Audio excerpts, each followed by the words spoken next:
ભક્ત ગોરા તું ભાર.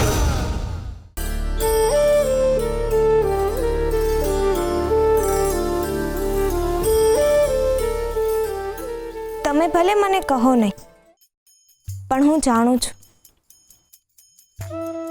કે એ કોણ છે. જે મને જાણે છે એ સર્વને જાણે છે, પણ મારે એ જાણવું છે કે તમને એની કઈ રીતે ખબર પડી?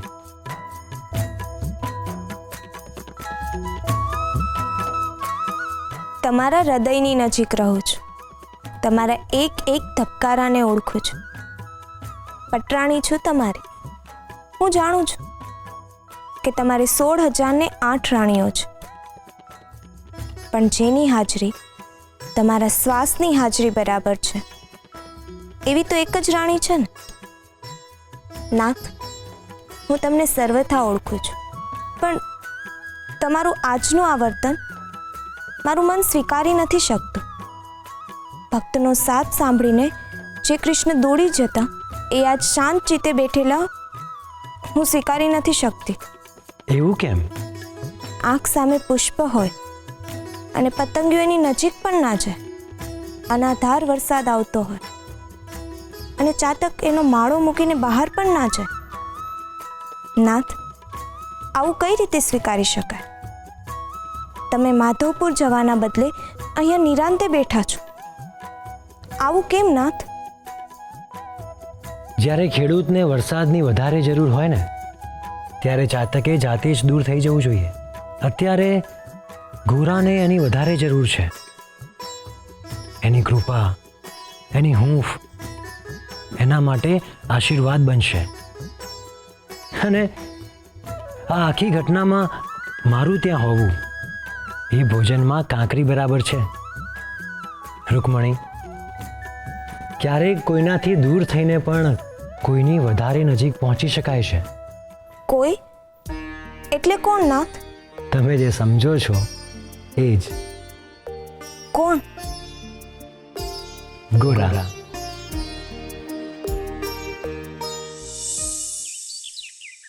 શ્રી હરિ નમો નારાયણાય.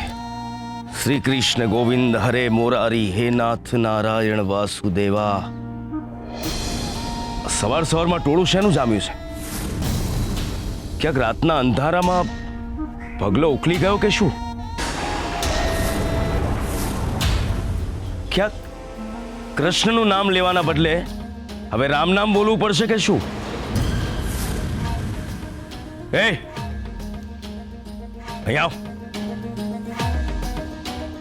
બોલો બાપા. આ ટોળું શેનું જામ્યું છે અહીંયા? બગલો.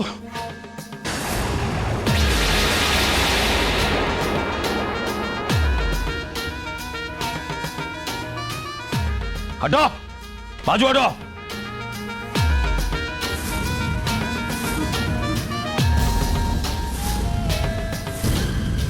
છટકી ગયો કે છોડી મૂક્યો? અહીંયાથી છટકવું તો અસંભવ છે. કોઈ ફૂટી ગયું લાગે છે. કોણે કર્યું છે આ પાપ?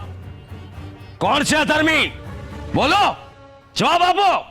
કોણે છોડી મૂક્યો આ પગલાને? પૂજારી બાપા, બગલો તો એના ઘરે નથી.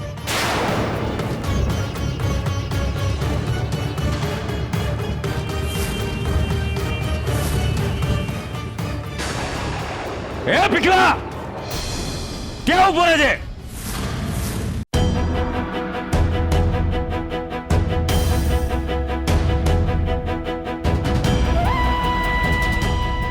બોલ, ક્યાં ગયો પગલો?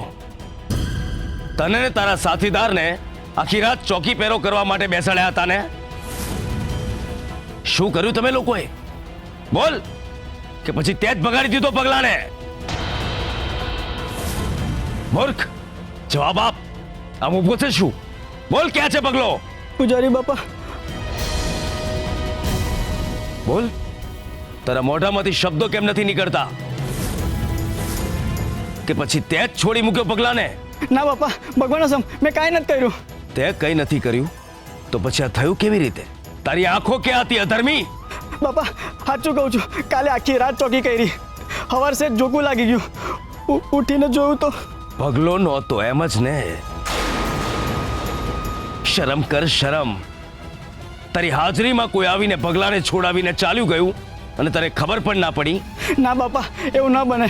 અહીંયા કોઈ આવે અને અમને ખબર ના પડે, એવું ન બને. કોઈ નહોતું આવ્યું બાપા. તો પછી શું થયું?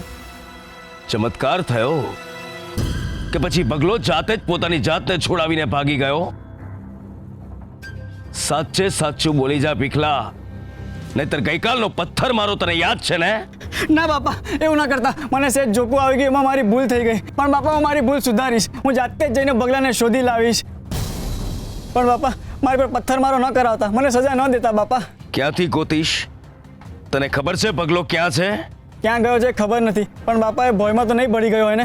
હું આકાશ પાતાળ એક કરીને એને ગોતી લાવીશ. પણ પૂજારી બાપા, બગલાને તો એની સજા મળી જ ગઈ ને. આજે સારા તો આમે એને છોડી દેવાનો હતો ને.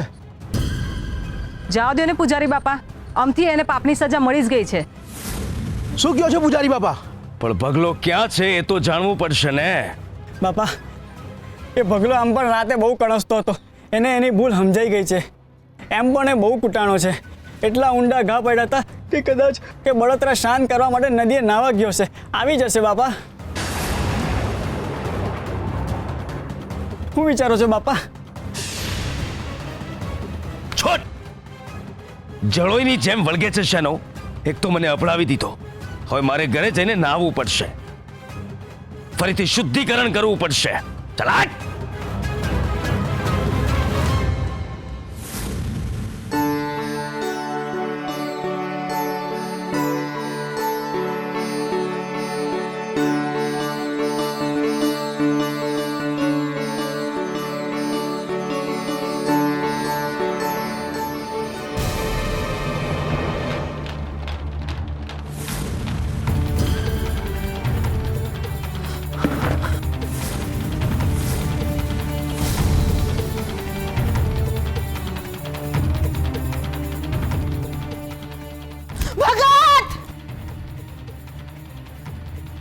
હું થયું દેવી?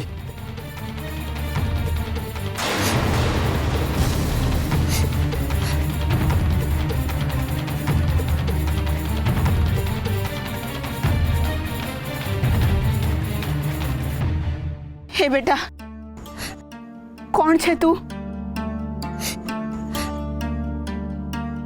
એ બેટા, ઈસે ને માસી કહેવાય. હું થયું બેટા? રડવાનું નહીં હો, હરીનું નામ લેવાનું. આ માસી છે ને બી ગયા હતા એટલે બૂમ પાડી હો, બીજું કાંઈ નહીં. હું પાણી લેતો હોઉં.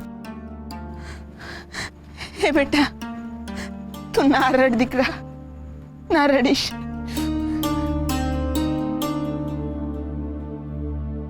લે બેટા પાણી પી.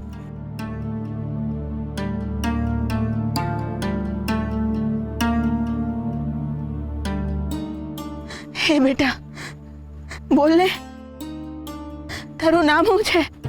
તું ક્યાંથી આવી? બોલ ને બેટા, તારું નામ શું છે?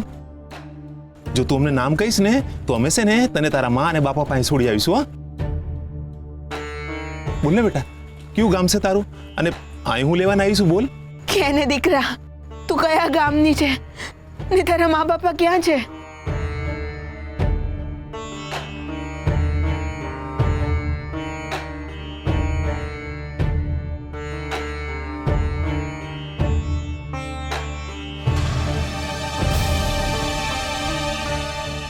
આ તો ગોરાનું લખાણ છે દેવી.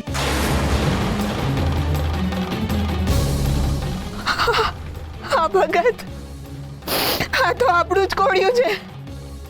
આના પર ગોરાએ ઝરી લખ્યું હતું. હે બેટા, કેને આ તને કોણે આપ્યું? બોલ બેટા, આ કોળિયું તને ક્યાંથી જડ્યું? બોલ કેને બેટા, આ તને ગોરાએ આપ્યું કોળિયું? બોલ ને દીકરી, ગોરા તને ક્યાં મળ્યો? બોલ કેને બેટા, ગોરાએ આપ્યું ને?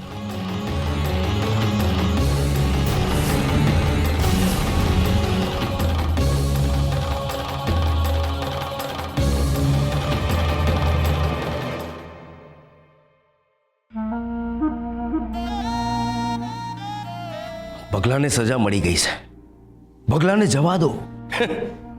જરૂર પડે એટલે પૂજારી બાપા, પૂજારી બાપા. અને હવે હવે પૂજારી બાપાનું કોઈ સાંભળવા તૈયાર નથી.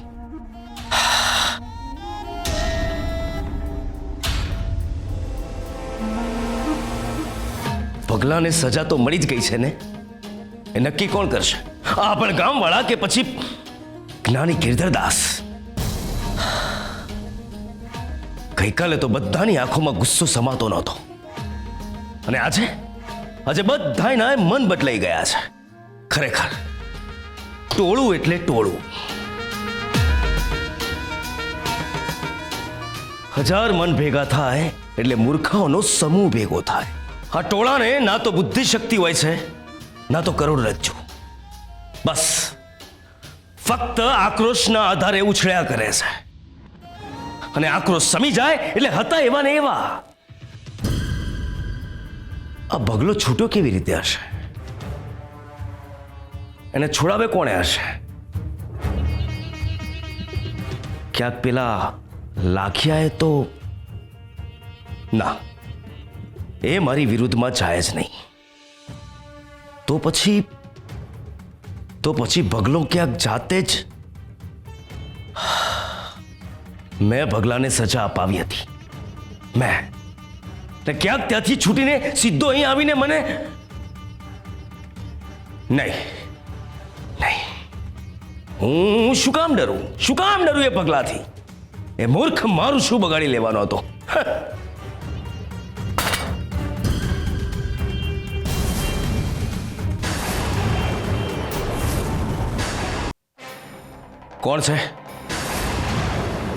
કોણ છે અંદર?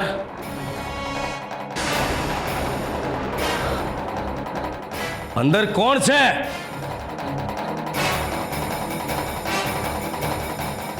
જવાબ કેમ નથી આપતો? કોણ છે અંદર?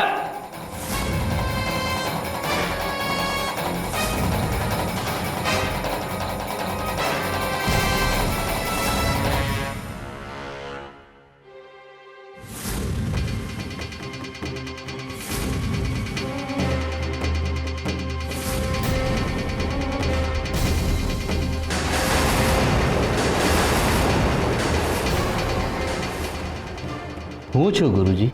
ગુરુજી? પગલા તું?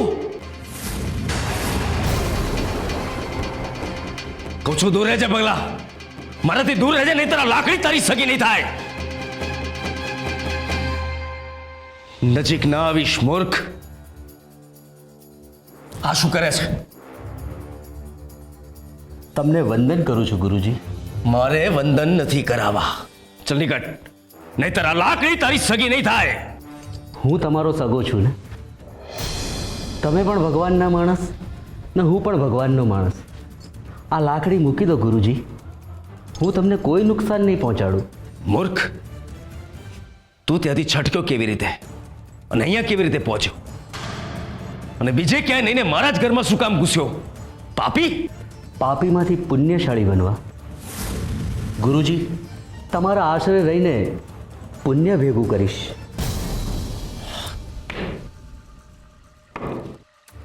પહેલા તો તું મને ગુરુજી કહેવાનું બંધ કર, અને મને એમ કે તું ત્યાંથી છટક્યો કેવી રીતે અને અહીંયા પહોંચ્યો કેવી રીતે? ભંડાકીયાની બારી ખુલ્લી હતી એટલે આવી ગયો, અને આ વસ્ત્રો પણ આપના જ છે. એટલે પાપી, હવે તું ચોર પણ બની ગયો. મારા ઘરમાં ઘૂસી ગયો ને મારા જ વસ્ત્રો ધારણ કરી લીધા તે. લાગે છે ફરીથી ગામવાળાનો માર ખાઈશ ને તો જ તારી શાન ઠેકાણે આવશે. મારી શાન તો ઠેકાણે આવી ગઈ છે ગુરુજી. તમારી આપેલી સજાએ મને સદબુદ્ધિ આપી છે. તમારી આપેલી સજાનો હું ખૂબ ખૂબ આભાર માનું છું. કેમ શાંત થઈ ગયા ગુરુજી? મૂર્ખ, મને ગુરુજી ના કહીશ. તમારા વચનો સત્ય છે ગુરુજી. હું મૂર્ખ જ હતો. મૂર્ખ નહીં, આળસુ અને લાલચુ હતો. પણ તમારી આપેલી સજાએ મારા જીવનને સાર્થક કર્યું છે. હવે હું સ્વાર્થી નથી રહ્યો. મારું હૃદય પરિવર્તન થયું છે ફક્ત ને ફક્ત આપના લીધે. એટલે જ મેં આપનો મારા ગુરુપદે સ્વીકાર કર્યો છે. આ ભગેશ્વરને પણ તમે તમારા શિષ્ય તરીકે સ્વીકારી લો ગુરુજી. કાગડો દૂધમાં નાય તો હંસ ન બની જાય.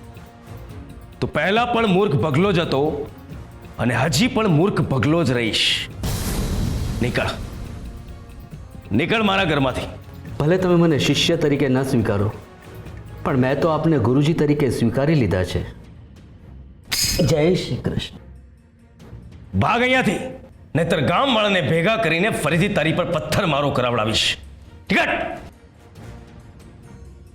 જેવી આપની મરજી ગુરુજી.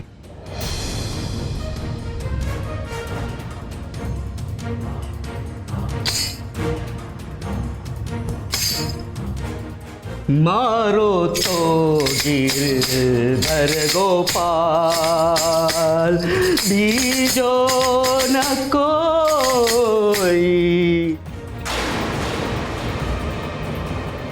પૂજારી બાપા ગજબ થઈ ગયો. શું થયું? કેમ આમ દોડતો દોડતો આવ્યો છે? પરમાનંદે કોઈક નાની છોકરી આવી છે. એ કહે છે કે એને ખબર છે કે ગોરા ક્યાં છે.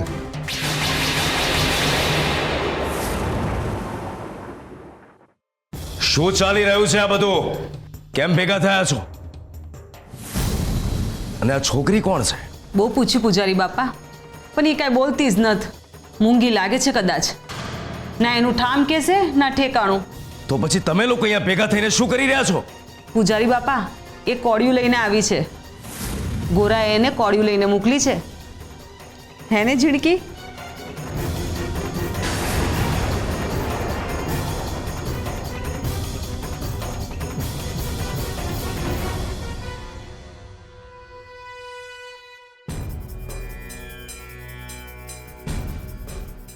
જો બેટા, આ આપણા રાજ્યનો નકશો છે અને આ માધવપુર ગામ છે અને એની આસપાસના આ બધા ગામડાઓ છે.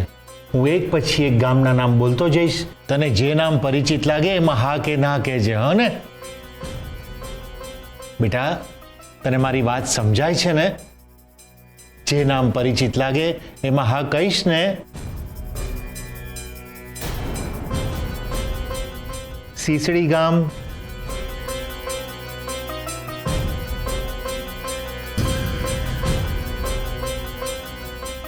અડવાના, બાલેજ,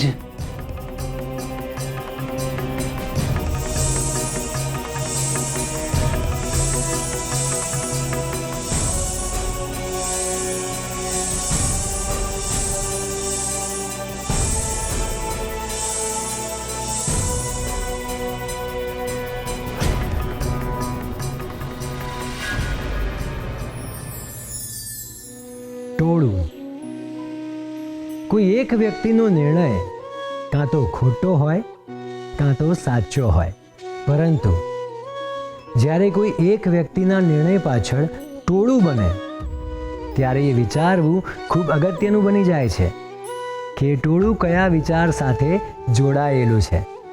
જો ટોળું બનવા પાછળનું કારણ આક્રોશ, આવેશ, અપેક્ષા, ક્રોધ, અપમાન અને અન્યાય જેવી લાગણીઓ હોય તો કોઈ પણને કોઈ ન્યાય નથી અપાવી શકતું. નેતા વિનાનું ટોળું દિશાવિહીન થઈને આડેધડ દોડ્યા કરે છે. ટોળાના નિર્ણયો એ સમય પૂરતા જ અને આવેશથી ભરેલા હોય છે અને એટલે જ ટોળાના નિર્ણયો લાંબા સમય સુધી નથી ટકી શકતા. એથી જ્યારે મનુષ્ય કોઈ ટોળાનો ભાગ બને છે ત્યારે એણે શાંત રહેવું જોઈએ. શાંત ચિત્તે વિચારીને પછી નિર્ણય લેવો જોઈએ. જે વ્યક્તિ બીજાના નિર્ણયોમાં વગર વિચારે સહમતિ દર્શાવે છે એ વ્યક્તિ ટોળાનો ભાગ નહીં પણ ભોગ બની જાય છે. યાદ રાખજો, ટોળામાં શક્તિ હોય છે પણ વિચાર શક્તિ નથી હોતી.